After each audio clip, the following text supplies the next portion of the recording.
আয়েশা রাদিয়াল্লাহু তাআলা আনহা বলেন, সাল্লা রাসূলুল্লাহ সাল্লাল্লাহু আলাইহি সাল্লাম বিখামিসাতি হাজিহি, আমার এই চাদর গায়ে দিয়ে আল্লাহ রাসূল সালাত আদায় করলেন। ওয়ালাহ আলামুন, চাদরে ছিল নকশা। ফানাজারা ইলা আলামিহা নাজরাতান, তিনি নকশার দিকে লক্ষ্য করলেন। ফালামা ইনসারাফা, সালাত শেষ করলেন।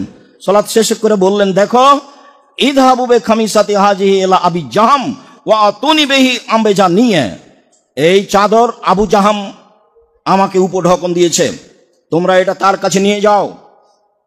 আমবেজানিয়া নামে একটি চাদর আছে যাতে কোনো নকশা নেই, সেই চাদর নিয়ে আসো। আল হাতনি আনেফান আন সলাতি, এই চাদর এখনই আমাকে সলাত থেকে বেখিয়াল করে দিয়েছিল, এই চাদর আমাকে সলাত থেকে অমনোযোগী করেছে, এই চাদর আমার একাগ্রতা নষ্ট করেছে, অতএব এই চাদর পরে আমি সলাত আদায় করব না। সাদা কাপড় পরিধান করা সবচেয়ে উত্তম, রঙিন হলে এক রঙেরই উত্তম, সাথে সাথে নকশাপূর্ণ চাদর কাপড় পরিধান করা থেকে বেঁচে থাকা ভালো। আপনার পিছনে যারা আছে, আপনার পাঞ্জাবি দেখতে দেখতেই সলাৎ শেষ হবে, আপনার জামার কালার দেখতে দেখতেই সলাৎ শেষ হবে। এই জন্য পশ্চিম দেওয়ালে যে কোনো নকশা নিষিদ্ধ। আনাস রাদিয়াল্লাহু তাআলা আনহু বলেন, কানা কিরামান লি আয়েশাতা, আয়েশার একটি চাদর ছিল।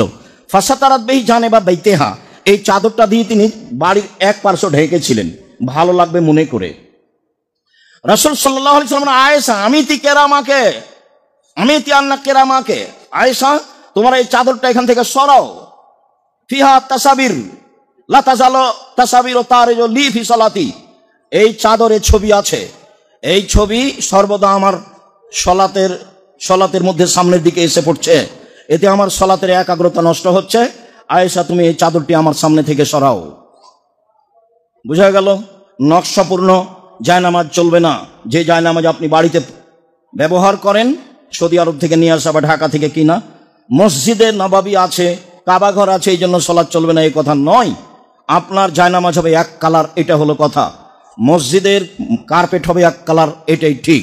যদি ভিন্ন কালার হয় তাহলে কাপড় দিয়ে ঢেকে দিতে হবে। সলাৎ আদায়ের সময় নকশাপূর্ণ কোনো কাপড়, নকশাপূর্ণ আপনার মাদুর, নকশাপূর্ণ জায়নামাজ, নকশাপূর্ণ জামা একটাও চলবে না, এটাই চূড়ান্ত। এ বিবেচনায় সলাৎ আদায়ের জন্য প্রাণপণে চেষ্টা করতে হবে। কাপড় ভালো হতে হবে, যা রাসূল সাল্লাল্লাহু আলাইহি সাল্লাম বলেন। আয়েশা রাদিয়াল্লাহু তাআলা আনহা বলেন, রাসূল সাল্লাল্লাহু আলাইহি সাল্লাম বলেছেন, লা তুকবালু সালাতুল হায়েজ ইল্লা বিখিমারিন, যারা বয়সপ্রাপ্ত মেয়ে মহিলা, যারা যুবতী মহিলা থেকে নিয়ে উপরে কোনো মহিলার সলাৎ হবে না পূর্ণ শরীর ঢেকে নেওয়া ছাড়া। চাদর বলতে আগে যেই সময় খালা ফুফুরা আত্মীয় স্বজনের বাড়ি যেত, তখন একটা বড় চাদর গায়ে দিত, তা পুরো শরীর ঢাকা থাকতো মাথা থেকে নিয়ে। সামনে মানুষজন পড়লে তারা রাস্তা ছেড়ে দিয়ে এক পাশে দাঁড়াতো, তারপরে মানুষটা রাস্তা থেকে চলে গেলে আবার হাঁটতো। এমনটা দৃশ্য আমার খুব ভালো মনে আছে। আমি আমার ফুফুকে সাথে নিয়ে কয়েকবার এসেছি। আমার মায়ের সাথে আমার এটা ঘটেনি এই জন্য যে আমার মা যখনই গেছে তখন গরুর গাড়িতে গেছে, কাজে এটা আমার মনে নেই। আমি আমার ফুফুর সাথে কয়েকবার এসেছি, আমার খুব ভালো মনে আছে। আমার ফুফুর অনেক বড় এক চাদর গায়ে দিয়ে আছে, মাথা সহ পা পর্যন্ত ঢাকা আছে। রাস্তায় মানুষ পড়লে একদিকে সরে দাঁড়াতেন, মানুষ পার হয়ে গেলে আবার হাঁটতেন। সামাজিক অবস্থা খারাপ হবে এই কথাই ঠিক। রাস্তাঘাটে নগ্ন মহিলা দেখে দুশ্চিন্তা ভোগ করে নিজেকে হারিয়ে ফেলবেন না। দিন যত যাবে নারী নগ্ন তত হবে, অশ্লীলতা তত বাড়বে, এই কথাই ঠিক। রাসূল সাল্লাল্লাহু আলাইহি সাল্লাম বলেছেন, খোলা মাঠে মহিলারা জেনা করবে, এই আফসোস তিনি করেছেন। কাজেই আপনি সামাজিক অবস্থা দেখে নিরাশা হবেন না। ইব্রাহিম আলাইহিস সালাম বললেন, সারা মাটির উপরে মাত্র আমি আর তুমি মুসলমান, আর কেউ নেই। তাই ইব্রাহিম আলাইহিস সালামের চলে মাত্র দুইজনে, আপনার চলে না? তারাই দুইজন মুসলমান, আর কেউ নেই, সমাজে কেউ নেই। তো ইব্রাহিম আলাইহিস সালামের চলে, আপনার আর আমার চলে না।